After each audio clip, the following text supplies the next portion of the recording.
Salut amis terriens et bienvenue dans cette nouvelle vidéo, bienvenue dans l'épisode 17 de la saison 5. J'espère que tu as passé une bonne semaine.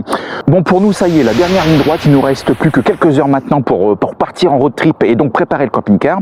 Donc je récupère Razmoket qui est parti en révision au garage. Notre Rimor 650 repart en location et nous attendons également aujourd'hui des personnes qui vont occuper notre habitation pendant notre road trip, des personnes qui pourront profiter de l'eau, de l'électricité, de notre terrasse, du barbecue, de la piscine à volonté, il n'y a aucun souci. Par contre, en contrepartie, ils seront chargés de gérer les états des lieux du camping-car Rimor 650, donc départ et retour. Et comme d'habitude, bien entendu, bah écoute, tu emmènes avec moi. Tout comme vous, on découvre. Tout comme vous, on avance.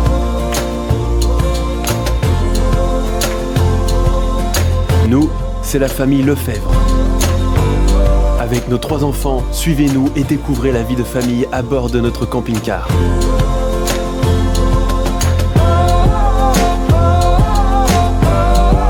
Des personnes ordinaires à la recherche d'aventures extraordinaires. Lefebvre, c'est bien, mais le faire, c'est mieux. Prêt pour l'aventure? C'est parti pour une nouvelle vidéo.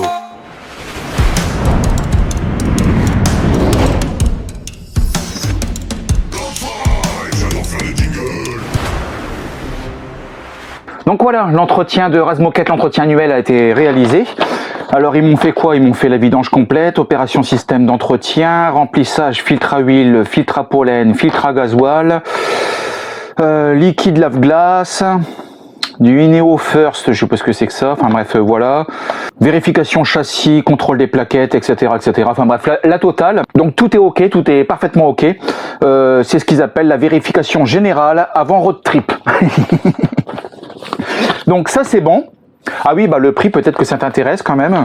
Ils m'ont pris combien? Ils m'ont pris 451 € TTC. Voilà. Bon, alors le camping-car Rimor 650 repart en location, mais cette fois-ci plusieurs semaines direction la Bosnie. Donc, par mesure de sécurité, je vais, tu vois, leur mettre ce qui me reste en huile moteur, c'est-à-dire 2,5 litres. Je préfère jouer la sécurité, voilà, ainsi qu'un bidon d'AdBlue neuf, voilà, parce que je sais comment ça se passe en Bosnie. Pour l'AdBlue, c'est la galère. Donc par rapport au Rimor, je vais te demander d'effectuer avec moi donc une petite minute de silence. Non, je déconne. Il faut positiver, hein, il faut positiver. On va dire qu'il va revenir en bon état. Enfin, on va dire qu'il va revenir déjà, tout court, ça serait déjà pas mal. Et puis, j'en ai dit du mal hein, sur ce Rimor, mais finalement, on s'habitue, on s'accroche et on l'aime bien, tu veux. Voilà, la soute elle est ouverte, hein. La soute elle est au secours. Au secours. Ah bah dis donc, je pense pas qu'il sortira de France. Bon, je suis en train de regarder également pour changer mon autoradio, l'autoradio de Razmoket, puisque j'ai changé les enceintes avec de bonnes enceintes focales, donc normalement quelque chose qui pète bien. Le problème c'est que l'autoradio qui était installé par défaut, en fin de compte il ne suit pas du tout. Donc je suis en train de regarder les prix et j'avoue franchement que je suis quand même relativement surpris. Bah c'est pas cher en fait, je m'attendais à des prix nettement plus élevés et non pas du tout. Donc là je vais aller retirer de l'espèce puisque apparemment leur TPE, le paiement par carte, ne fonctionne plus. Bon, écoute, je vais retirer de l'espèce. Bon, alors le sort s'acharne contre moi puisque les 2 distributeurs de billets au niveau de la banque CIC sont hors service également. Alors c'est peut-être un signe, hein, quelqu'un là-haut qui ne voudrait pas que j'achète un autoradio. Mais bon, je vais persister. Bon, c'est bon, j'ai trouvé un distributeur fonctionnel. J'ai réussi à retrouver de l'espèce. Le problème maintenant, c'est qu'ils ne l'ont plus en stock. Donc je vais essayer de négocier celui de démo. Ça y est, quelle galère là, ne serait-ce que pour acheter un autoradio. Bon, maintenant je vais m'atteler au montage et je vais faire des tests. On veut un pur son. Alors, le fil rouge sur le bouton rouge. Ça c'est bon. Je vais reprendre 2 bouteilles de gaz. Même si je pense qu'une aurait suffi, hein, on n'a pas besoin de chauffer. Mais bon, par mesure de sécurité, je vais en prendre 2. C'est pas moi qui filme de travers, hein, c'est juste que la borne est bancale. Alors, propane en recharge 41 €, en consigne 39. Là, tu vois, ça augmente tranquillement, mais ça augmente.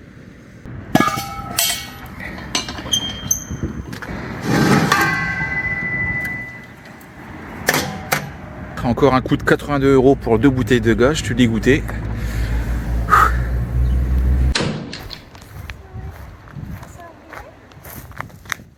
Ça va, il se prépare bien le road trip impeccable? Bah ouais, écoute, je pense qu'on va aller voir Barbie au cinéma, voilà. Ah ouais, je vois qu'on est prêt à partir, impeccable. Tu sais bien, moi j'aime pas trop préparer d'avance. Quand je démarre le moteur, Voilà, c'est je me ça. sens très efficace en Là, général. elle va se dire, ah là, quand je vais démarrer le moteur, elle va se dire, oh putain, peut-être qu'il faut que je m'active. C'est ça. Bouteille de gaz installée, je vérifie juste si j'ai pas de fuite. Au niveau du flexible, c'est bon aussi. Je t'en ai jamais parlé, mais c'est quand même relativement efficace ce genre de petit produit, tu vois. Alors si jamais tu es intéressé par ce produit, tu vois, il est livré dans sa pochette avec la notice complète. Prends bien le PT520B+. Pourquoi? Parce que le PT520A est livré uniquement avec des piles, donc il est pas rechargeable, et ça c'est par contre c'est contraignant, tu vois. Faut changer de pile régulièrement, alors que là il est sur batterie, et donc tu peux directement le recharger via son câble USB.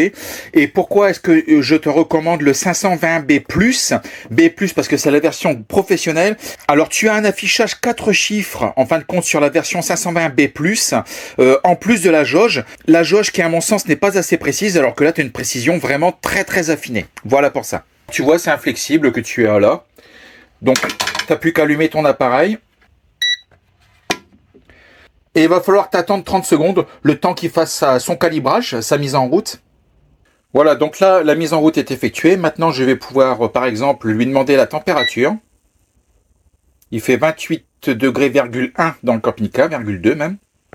Bon, on le regarde maintenant, je vais mettre le gaz une fraction de seconde. Hop, je réteins. Voilà.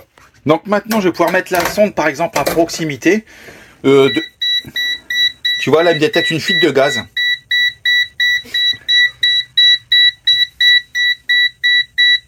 Alors, si tu es intéressé, tu vois, je vais te mettre le lien dans la description de la vidéo. Tu n'hésites pas, tu auras une remise supplémentaire. Enfin, voilà. Le petit produit bien professionnel et bien utile qui va bien. T'as vu un peu? Placement produit. Sans que tu te rendes compte, en fait, cette vidéo est sponsorisée par le fabricant.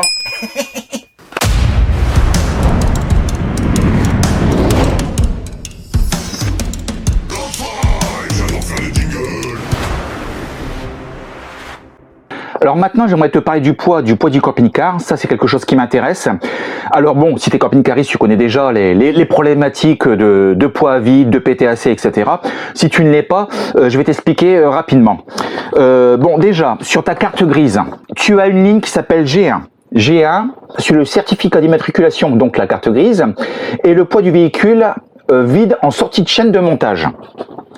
Donc pour ma part, 2848 kg. 2 tonnes 8. Ensuite, il y a une ligne, la ligne G sur ta carte grise. Il s'agit du poids vide en ordre de marche, ce qui comprend les accessoires, les équipements montés d'origine, une bouteille de gaz, 90% des fluides nécessaires au fonctionnement du véhicule, c'est-à-dire 90% des eaux propres, plus le poids du conducteur, forfaitairement fixé à 75 kg. D'accord ? Donc pour ma part, la ligne G est fixée donc à 2923 kg. Donc 2 tonnes 9, donc avec une bouteille de gaz pleine, avec 90% d'eau propre, et moi-même, donc 75 kg, sauf que c'est nettement plus. D'accord. Et enfin, tu as le PTAC, la ligne F1 sur ta carte grise, donc pour moi 3500 kg. Définition, c'est la limite de poids que le véhicule ne peut dépasser sous aucun prétexte avec passager plus bagage plus plein. Ce qui veut dire, et si je tiens compte des éléments liés à la carte grise, je peux donc charger mon camping-car à hauteur de 600 kg en théorie. Notre roller team Razmoket est un 6 places carte grise, donc 6 personnes. Lorsque nous avons pris possession du camping-car chez le concessionnaire, il nous a proposé en plus un package complet, comprenant un autoradio, une parabole, un téléviseur, un panneau solaire et un store. Il s'agissait d'une offre promotionnelle à un prix complètement exorbitant, puisque les concessionnaires continuent de prendre les camping-caristes pour des lapins de 3 semaines. Donc ces éléments qui ont été donc proposés et installés par le concessionnaire viennent charger le véhicule, nous sommes bien d'accord. De plus, étant donné que nous sommes 5, moi, Fanny et les 3 enfants, et qu'il n'y avait que 2 lits superposés à l'arrière du camping-car, il a fallu que je rajoute, moi, un 3e lit superposé. Donc du poids supplémentaire. Là-dessus, je suis venu greffer un panneau solaire de 200 watts supplémentaires. Là-dessus, et donc tu l'as vu la semaine dernière, j'ai rajouté donc une station d'énergie qui doit faire 18 kg, me semble-t-il. Bref, la question que je me pose aujourd'hui, c'est quel est le poids réel de notre camping-car Razmoquette avant son chargement, donc à vide, sans vêtements, sans vaisselle, sans personne dedans, sans rien. Et donc j'ai cherché en région nantaise une station de pesage et après plusieurs appels téléphoniques, je n'ai pas eu de réponse favorable malheureusement. Cependant, j'ai appelé le contrôle technique qui se trouve juste à côté de chez moi, qui s'appelle Autosure, en leur expliquant que je ne souhaitais pas faire de contrôle technique, mais que je souhaitais simplement peser mon camping-car. Et ils m'ont répondu très gentiment, écoutez, aucun problème monsieur Lefebvre, passez dans l'après-midi avec votre camping-car et on s'occupera de la peser, ce sera gratuit, vous inquiétez pas, il n'y a pas de problème. Donc contrôle technique Autosure, zone commerciale Pôle Sud, située au sud de Nantes. Voilà pour info. Un petit peu de publicité pour eux, ils n'étaient pas obligés de le faire. Donc tout est vidé, les placards sont complètement vides, aucune affaire, aucune vaisselle, rien du tout. Frigo également complètement vide, tout est vide. Il ne me reste plus qu'à enlever le micro-ondes et normalement je suis bon. Donc j'ai tout de même rempli à 90% donc ma cuve d'eau propre. Je n'ai mis qu'une seule bouteille de gaz, pleine certes, mais qu'une seule. La soute est complètement vide, hein. Il n'y a plus une chaise, pas une table, j'ai même pas les cales, j'ai plus rien. D'accord? Donc complètement vide.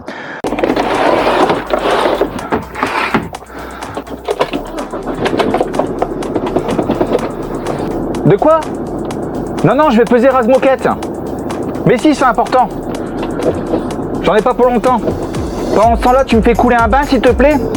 Et que le repas soit chaud lorsque j'arrive. Femme! Oh, femme! Ah ben dis donc! Qui c'est le chef à la maison?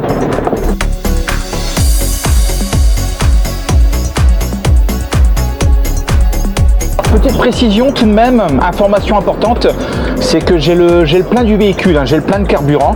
Donc il faudra prendre en compte cette information.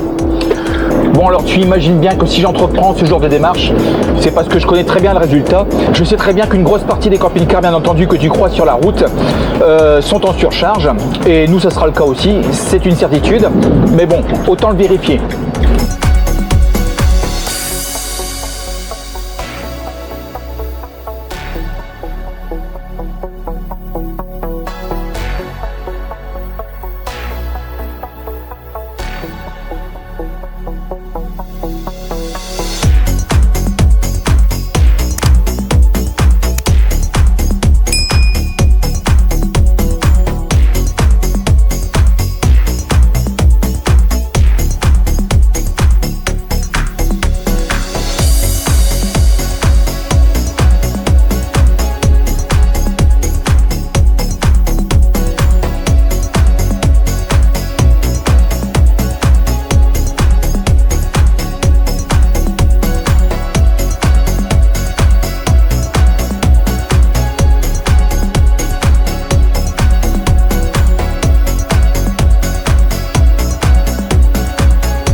Bon voilà, le pesage du véhicule terminé, une équipe super sympa hein, chez Autosure.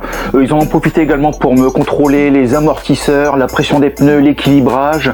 Ils ont contrôlé également le freinage, enfin ils m'ont fait la totale et tout ça gratuitement. Donc c'est super sympa de leur part. Donc en retour, je leur fais un petit peu de publicité, ce qui est normal. Donc si tu es camping-cariste en région nantaise et que tu souhaites passer ton camping-car au contrôle technique, eh bien écoute, n'hésite pas. Autosure, situé au sud de Nantes, zone commerciale Pôle Sud à Basse-Goulaine. Je te mets les coordonnées postales juste ici. Tu n'hésites pas, tu prends rendez-vous de la part de la famille Lefebvre, tu seras très bien accueilli. Que ce soit un camping-car simple ou double essieu, ils le font, il n'y a aucun problème. Voilà. Maintenant au niveau de la pesée, attention le résultat, roulement de tambour, 3208 kg. Je m'y attendais un petit peu si tu veux, hein. Nous sommes loin des 2009. Donc 3 tonnes 2 sans avoir rien chargé en fait. Là-dessus, il va falloir que je pèse la famille Lefebvre. Bah oui. Eve 45, Eve. 35. Donc Néo. Donc la famille Lefebvre, Eve, Lise, Néo et Fanny, 160 kg tout rond. Alors je fais 78 kg mais je me compte pas puisque j'ai été pesé avec le véhicule. Donc 3208 plus 160, nous arrivons donc à 3368 kilos. 3368 kilos, juste la famille. Alors si je veux être dans les clous, de façon à être limite, j'ai le droit de charger donc 132 kilos en fait. 132 kilos de matériel, vêtements, vaisselle, tout ce qui va dans la soute, plancha, table, chaise, cale, deuxième cassette WC, PC portable, les consoles, les packs d'eau, les réserves, les boîtes de conserve, etc., etc., etc. Donc tout compris, 132 kilos.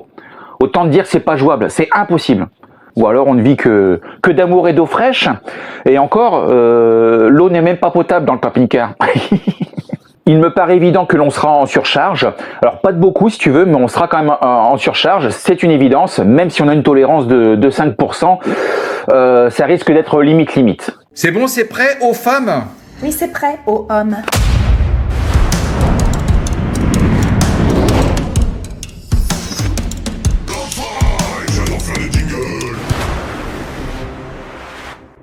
Bon alors je viens de recevoir 5 clés USB, 64 Go chacune.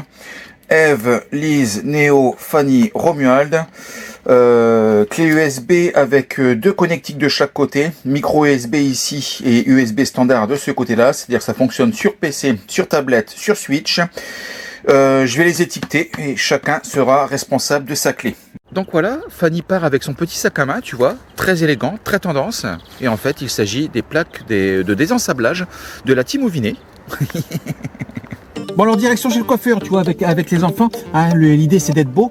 Et juste après, donc je commence le chargement du camping-car, sachant que je vais essayer de peser. Je vais essayer de peser tout ce que je charge, histoire de me faire peur.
Bon, tu as vu, regarde.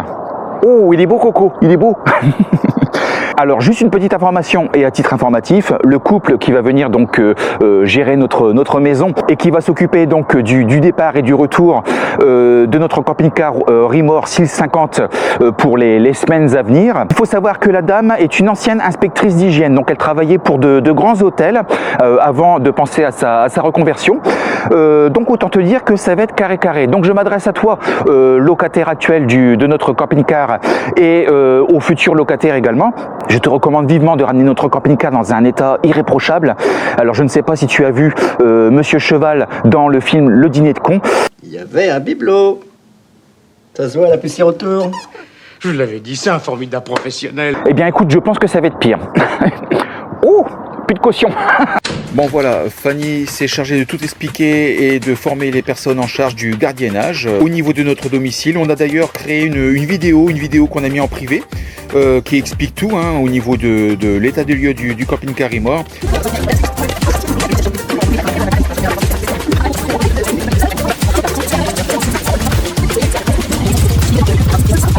Et tu vois, on a aussi préparé, enfin c'est Fanny qui l'a fait, elle a aussi préparé donc des produits de rechange, des produits supplémentaires, assiettes, tapis, draps, etc. au cas où. Donc voilà, normalement tout est carré. Ça y est, tout a été pesé. Alors 10, plus 5, plus 5, plus 3, plus 3, plus 3, plus 3, plus 2, plus 1, plus 2, plus 8, plus 1, plus 5, enfin bref, ça monte vite, ça monte vite. Et donc j'ai chargé dans la soude 47 kilos. Ça va, je m'attendais à pire. Là-dessus, il faut que je rajoute quand même la deuxième bouteille de gaz, donc, plus les courses que j'ai pesées également. Donc Fanny a fait des caisses, donc je viens de peser les caisses. Donc on arrive à 91 kg, moins les 132 disponibles, ce qui fait que j'arrive donc à 41 kg. Alors non, j'ai oublié également les 2 packs d'eau. Les 2 packs d'eau, ce sont des bouteilles d'1,5 litre, donc ça fait 18 kg, 41 moins 18.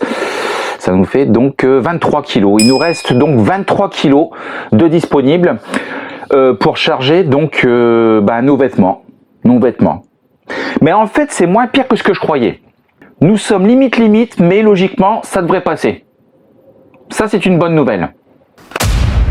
Bon voilà, amis terriens, tout est prêt, tout est chargé. Il est temps pour nous de décoller. Il est même vraiment temps de décoller. On en a vraiment besoin. Alors la destination, écoute, c'est très simple. Après moult modifications, moult réflexions en fonction des conditions météo, etc., nous avons décidé tout simplement de partir.